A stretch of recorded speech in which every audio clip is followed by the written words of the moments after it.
મિત્રો, તમને પણ વિટામિન બી 12 ની ઉણપ છે? તમને શરીરમાં થાક લાગે છે, પણ તમે લક્ષણોને અવગણો છો?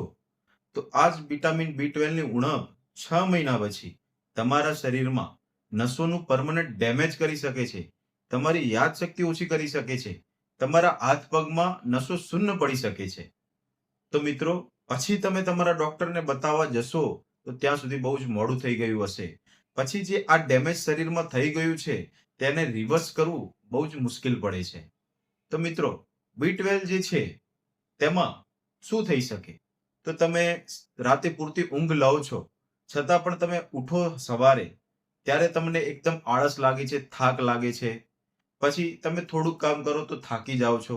તમારા હાથ પગમાં વારે વારે ઝંઝણાટી રહે છે, ટિંગલિંગ સેન્સેશન રહે છે. તો આ બધા તેના લક્ષણો હોઈ શકે છે. તો હવે બી 12 જે લોકો વેજીટેરિયન હોય કે જે વૃદ્ધ હોય તેમને જ ઓછું હોય એવું હોતું નથી.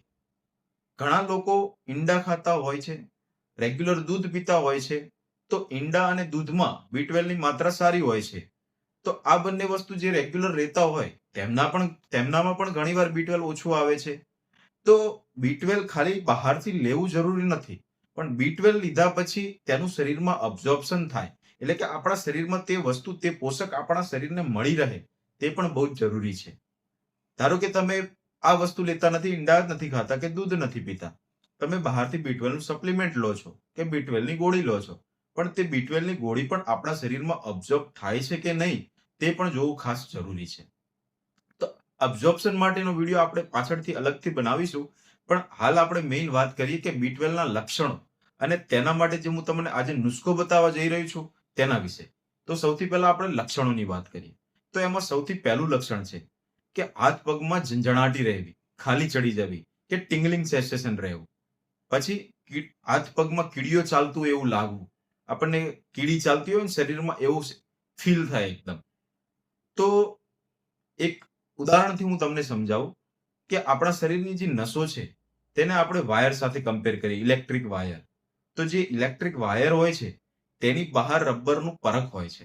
તો જે વાયરમાંથી કરંટ પસાર થાય છે તેવી જ રીતે આપણી નસો હોય છે, જે તેમાં કરંટ પસાર થવા માટે આપણા નસોની બહાર જે આમાં ઇલેક્ટ્રિક વાયરમાં રબર છે, તેવી જ રીતે આપણી નસોની બહાર ચેતાતંતુ હોય છે. ચેતાતંતુ એટલે ઇંગ્લિશમાં તેને માયલિન શીથ કહેવાય છે. તો આ જે માયલિન શીથ હોય છે તે શું કરે છે કે આપણા શરીરમાં કરંટ પસાર કરવાનું કામ કરે છે. તો તમારા શરીરમાં જ્યારે બી 12 ની ઉણપ હશે ત્યારે શું થશે, તે આ માયલિન શીથ છે તેનું જે લેયર છે એકદમ પતળું થઈ જશે. જો પતળું લેયર થશે તો માયલિન શીથ જે કરંટ પસાર કરવાનું કામ કરે છે તે બરાબર કરી શકશે નહીં. તો તેના લીધે તમને વારે વારે ઝંઝણાટી લાગશે, એકદમ શરીર હાથ પગ સૂના પડી જશે. તો આ વસ્તુ આના લીધે થઈ શકે. બીજો એનો મેઇન લક્ષણ છે થાક લાગવું. હવે તમારા શરીરમાં બી 12 જ્યારે ઘટે છે ત્યારે આપણા શરીરમાં જે લોહીમાં આરબીસી સેલ રહેલા છે, તો બી 12 ઘટે એટલે આપણા શરીરમાં આરબીસી સેલ પણ ઓછા પ્રમાણમાં બને છે. હવે આરબીસી સેલ આપણા શરીરમાં જે નસોમાં ઓક્સિજન પહોંચાડવાનું કામ કરે છે. હવે આરબીસી ઘટશે એટલે આપણા શરીરમાં જે નસોમાં ઓક્સિજનનું પ્રમાણ જળવાવું જોઈએ, જળવાશે નહીં. તેથી ઓક્સિજનનું પ્રમાણ ઘટશે એટલે તમને વારે વારે થાક લાગવો, થોડું કામ કરશો તો પણ તમે થાકી જશો, આવા લક્ષણો જણાશે. હવે ત્રીજી વસ્તુ છે કે તમારી યાદશક્તિ ઓછી થઈ જવી. તો તમારો કોઈ મિત્ર આવે, ઘણા ટાઈમ પછી તમે એને મળો તો ઘણીવાર તમે એનું નામ પણ ભૂલી જાઓ છો. તમને 2 કલાક પહેલા કોઈ વસ્તુ કરવાની કીધી હોય, જો તમે ભૂલી જતા હોવ તો ખાસ આ ક્લાસિકલ સાઇન છે તમારા શરીરમાં બી 12 ઓછું હોવાનું. ચોથી વસ્તુ છે એમાં કે ગ્લોસાઇટિસ. તો હવે ગ્લોસાઇટિસ શું છે? તો તમારી જે જીભ હોય છે ને, જીભ એકદમ લાલ ચટાકા જેવી લાગે, એકદમ સોજો આવી જાય જીભ ઉપર. તો આ પણ બી 12 ઓછું હોવાનું એક મુખ્ય લક્ષણ છે. અને છેલ્લું લક્ષણ છે 5મા નંબરનું કે તમને એન્ઝાયટી રહેવી, ડિપ્રેશન રહેવું, મૂડ સ્વિંગ વધારે પડતા રહેવા, કે થોડી થોડી વાતમાં તમે ચીડાઈ જાઓ છો.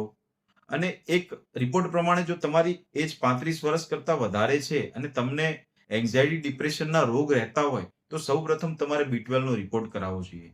ઘણીવાર બી 12 ઓછું હોવાને લીધે જ તમને આ બધી વસ્તુ થતી હોય છે. તો આ આપણે પહેલા વાત કરી કે બી 12 ના લક્ષણો વિશે. હવે જે મેં તમને ઉપાય કીધો હતો એના વિશે આપણે વાત કરીશું.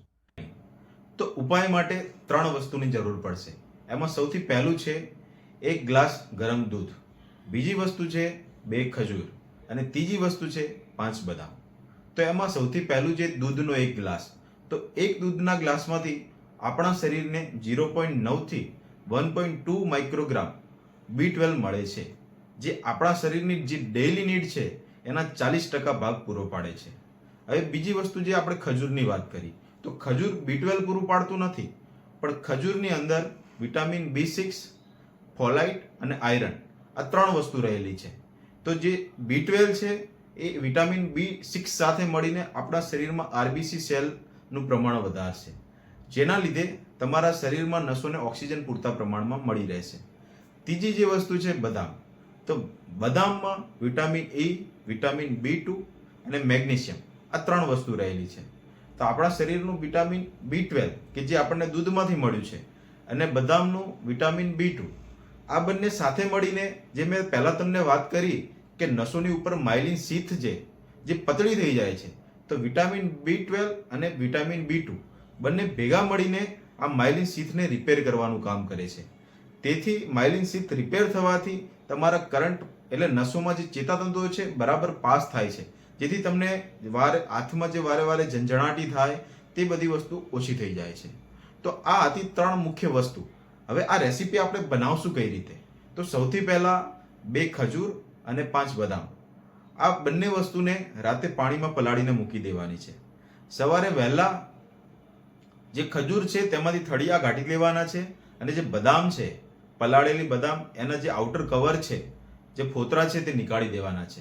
પછી 1 ગ્લાસ ગરમ દૂધ ઉકાળવાનું છે, તેની અંદર આ 2 ખજૂર થોડિયા નીકાળેલી અને જે બદામ આઉટર કવર નીકાળેલું, ત્રણેય વસ્તુને 5 થી 10 મિનિટ ઉકાળવાના છે.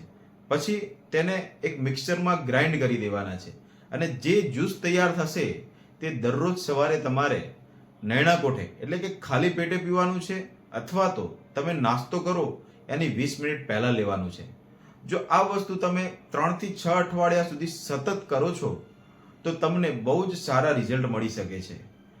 આ જે નુસ્ખો છે તે મોડરેટથી લઈને તમારા શરીરમાં મધ્યમ સુધી જે B12 ની ઉણપ હોય કે શરૂઆતથી લઈને મધ્યમ સુધી તેમાં બહુ જ સારું કામ કરે છે.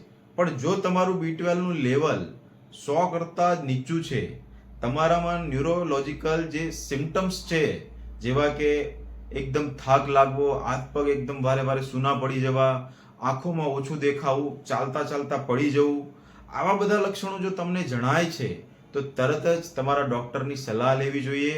ઘણીવાર તમારે B12 ના ઇન્જેક્શનની પણ જરૂર પડે છે. જ્યારે આટલું સિવિયર પ્રમાણમાં તમારા શરીરમાં B12 ઓછું હોય ત્યારે આ નુસ્ખો સહાય બની શકે છે, પણ પરમનન્ટ ક્યોર ના કરી શકે.